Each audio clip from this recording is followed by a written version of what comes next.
So ಇವತ್ತಿನ ವಿಡಿಯೋದಲ್ಲಿ PGCET exam ಏನಿದೆ ಅದರ ಸಿಲೆಬಸ್ ಅನ್ನ ನೋಡ್ತಾ ಹೋಗೋಣ. ಎಕ್ಸ್ಪೆಷಲಿ MBA ಕಾನ್ಸಂಟ್ರೇಟ್ ಆಗಿ ಈ ವಿಡಿಯೋ ಅನ್ನುವಂಥದ್ದು ಇರುತ್ತೆ.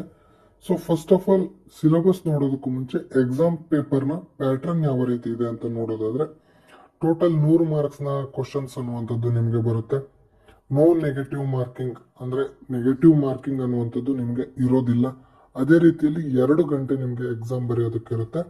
ಅದೇ ರೀತಿಯಲ್ಲಿ ಆಫ್ಲೈನ್ ಕಂಪ್ಯೂಟರ್ ಅಲ್ಲಿ ಬರೀಬೇಕಾದಂತಹ ಯಾವುದೇ ರೀತಿಯಾದಂತಹ ಎಕ್ಸಾಮ್ ಇರಲ್ಲ. OMR ಶೀಟ್ ಅನ್ನುವಂಥದ್ದು ನಿಮ್ಗೆ ಇರುತ್ತೆ. ಅದರ ಥ್ರೂ ನಿಮ್ಗೆ ಎಕ್ಸಾಮ್ ಅನ್ನುವಂಥದ್ದು ಆಫ್ಲೈನ್ ಅಲ್ಲಿ ಕಂಡಕ್ಟ್ ಆಗುತ್ತೆ. ಸೊ ಅದೇ ರೀತಿಯಲ್ಲಿ ಏನೆಲ್ಲ ಇರುತ್ತೆ ಸಿಲೆಬಸ್ ಅನ್ನುವಂಥದ್ದು ನೋಡೋದಾದ್ರೆ ಫಸ್ಟ್ ಕಂಪ್ಯೂಟರ್ ಅವೇರ್ನೆಸ್, ಅದಕ್ಕೆ 20 ಮಾರ್ಕ್ಸ್ ಇರುತ್ತೆ. ಅದೇ ರೀತಿಯಲ್ಲಿ ಪ್ರೊಫಿಷಿಯನ್ಸಿ ಇನ್ ಇಂಗ್ಲಿಷ್, ಅದಕ್ಕೆ 20 ಮಾರ್ಕ್ಸ್ ಅನ್ನುವಂಥದ್ದು ಇರುತ್ತೆ. ಜನರಲ್ ನಾಲೆಡ್ಜ್ಗೆ 20 ಮಾರ್ಕ್ಸ್ ಅನ್ನುವಂಥದ್ದು. ಅದೇ ರೀತಿಯಲ್ಲಿ ಅನಾಲಿಟಿಕಲ್ ಎಬಿಲಿಟಿ ಮತ್ತೆ ಲಾಜಿಕಲ್ ರೀಸನ್ಗೆ 20 ಮಾರ್ಕ್ಸ್ ಅನ್ನುವಂಥದ್ದು ಬರುತ್ತೆ. ಅದೇ ರೀತಿಯಲ್ಲಿ ಕ್ವಾಂಟಿಟೇಟಿವ್ ಏನಿರುತ್ತೆ ಅನಾಲಿಸಿಸ್, ಅದಕ್ಕೆ 20 ಮಾರ್ಕ್ಸ್ ಅನ್ನುವಂಥದ್ದು ಇರುತ್ತೆ. ಸೊ ಏನೆಲ್ಲ ಬರ್ತಾ ಹೋಗುತ್ತೆ ಒಂದೊಂದರಲ್ಲಿ ಅಂತ ನೋಡ್ತಾ ಹೋಗೋದಾದ್ರೆ ಮೊದಲನೇದಾಗಿ ಕಂಪ್ಯೂಟರ್ ಅವೇರ್ನೆಸ್. ಸೊ ಇದು ನಿಮಗೆ ಬೇಸಿಕ್. ಅಕಸ್ಮಾತ್ ನೀವು MCA ಇದರ PGCET ಅನ್ನು ಬರಿತಾ ಇದ್ದೀರಾ ಅಂದ್ರೆ ಸೊ ನಿಮ್ಗೆ ಅಡ್ವಾನ್ಸ್ ಲೆವೆಲ್ ಅಲ್ಲಿ ಇರುತ್ತೆ ಕ್ವಶನ್ಸ್ ಅನ್ನುವಂಥದ್ದು. ಸೊ ನೀವು MBA ಎಕ್ಸಾಮ್ ಅನ್ನು ಬರಿತಾ ಇದ್ದೀರಾ ಅಂದ್ರೆ ಸ್ವಲ್ಪ ಬೇಸಿಕ್ ಲೆವೆಲ್ ಅಲ್ಲಿ ನೀವು ಕ್ವಶನ್ಸ್ ಗಳನ್ನ ನೋಡ್ತಾ ಹೋಗ್ಬೋದಾಗಿರುತ್ತೆ. ಸೊ ನೋಡ್ತಾ ಇರ್ಬೋದು ಕಂಪ್ಯೂಟರ್ ಬೇಸಿಕ್ಸ್ ಏನಿದೆ, ಸಾಫ್ಟ್ವೇರ್ ಮತ್ತೆ OS ಅದರ ರಿಲೇಟೆಡ್ ಕ್ವಶನ್ಸ್ ಇರುತ್ತೆ. ಇಂಟರ್ನೆಟ್ ಮತ್ತೆ ಅಪ್ಲಿಕೇಶನ್ಸ್ ಅದರ ರಿಲೇಟೆಡ್ ಕ್ವಶನ್ಸ್ ಅನ್ನ ಕೇಳ್ತಾರೆ. Data representation, binary arithmetic. So ಇದರ ಮೇಲೆ ನಿಮಗೆ ಕ್ವಶನ್ ಗಳನ್ನ ಕೇಳ್ತಾ ಹೋಗ್ತಾರೆ. ಸೊ ಮುಂದಿನ ವಿಡಿಯೋದಲ್ಲಿ ಪ್ರೀವಿಯಸ್ ಇಯರ್ ಕ್ವಶನ್ ಪೇಪರ್ಸ್ ಏನಿದೆ ಅದನ್ನು ಕೂಡ ನಾವು ಸಾಲ್ವ್ ಮಾಡ್ತಾ ಹೋಗ್ಬೋದು.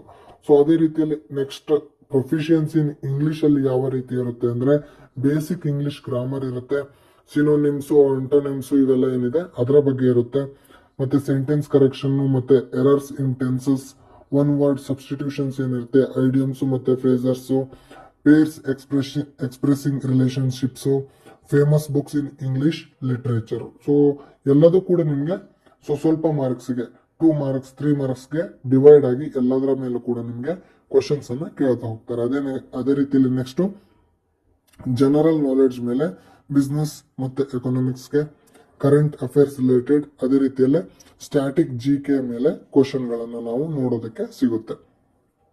ಅದೇ ರೀತಿಯಲ್ಲಿ ಅನಾಲಿಟಿಕಲ್ ಎಬಿಲಿಟಿ ಮತ್ತೆ ಲಾಜಿಕಲ್ ರೀಸನಿಂಗ್ ನಲ್ಲಿ ನೋಡ್ತಾ ಹೋಗೋದಾದ್ರೆ ಲಾಜಿಕಲ್ ರೀಸನಿಂಗ್, ಸೊ ಇವೆಲ್ಲ ಏನು ಟಾಪಿಕ್ಸ್ ಕಾಣಿಸ್ತಾ ಇದೆಯಲ್ವಾ ಎಲ್ಲದರ ಮೇಲೆ ಕೂಡ ನಿಮಗೆ ಕ್ವಶನ್ಸ್ ಅನ್ನುವಂಥದ್ದು ಇರುತ್ತೆ. ಸೊ ಒಂದೊಂದೇ ಟಾಪಿಕ್ ಗಳನ್ನ ನಾವು ಮುಂದಿನ ವಿಡಿಯೋದಲ್ಲಿ ಕವರ್ ಮಾಡ್ತಾ ಹೋಗ್ಬೋದಾಗಿರುತ್ತೆ. ಸೊ ಅದೇ ರೀತಿಯಲ್ಲಿ ಅನಾಲಿಟಿಕಲ್ ರೀಸನಿಂಗ್, ಅರೇಂಜ್ಮೆಂಟ್ಸ್, ರಿಲೇಷನ್ಸ್ ಮತ್ತೆ ಸೀಕ್ವೆನ್ಸಸ್ ಏನಿದೆ ಅದರ ಮೇಲೆ, ಪ್ರಾಬ್ಲಮ್ ಸಾಲ್ವಿಂಗ್, ಸೊ ಇದರ ಮೇಲೆ ನಿಮಗೆ ಕ್ವಶನ್ಸ್ ಗಳು ನೋಡೋದಕ್ಕೆ ಸಿಗುತ್ತೆ. ಅದೇ ರೀತಿ ಕ್ವಾಂಟಿಟೇಟಿವ್ ಅನಾಲಿಸಿಸ್ ಅಲ್ಲಿ ಅರ್ಥಮೆಟಿಕ್, ಆಲ್ಜಿಬ್ರಾ ಮತ್ತೆ ಜಾಮೆಟ್ರಿ, ನಂಬರ್ಸ್ ಮತ್ತೆ ಸ್ಟ್ಯಾಟಿಸ್ಟಿಕ್ಸ್ ಮತ್ತೆ ಡೇಟಾ ಇಂಟರ್ಪ್ರಿಟೇಷನ್ಸ್ ಮೇಲೆ ಈ ಎಲ್ಲ ಟಾಪಿಕ್ಸ್ ಮೇಲೆ ಕೂಡ ನಿಮಗೆ ಕ್ವಶನ್ ಗಳನ್ನು ನೋಡೋದಕ್ಕೆ ಸಿಗ್ತಾ ಹೋಗುತ್ತೆ. ಸೊ ಪ್ರತಿಯೊಂದು ಟಾಪಿಕ್ ಅನ್ನು ಕೂಡ ಒಂದೊಂದು ವಿಡಿಯೋ ಮಾಡಿ ಕೆಲವು ಪ್ರಾಬ್ಲಮ್ ಗಳನ್ನ ಇಂಡಿವಿಜುವಲ್ ಆಗಿ ಮುಂದಿನ ವಿಡಿಯೋಸ್ ಅಲ್ಲಿ ಸಾಲ್ವ್ ಮಾಡ್ತಾ ಹೋಗೋಣ.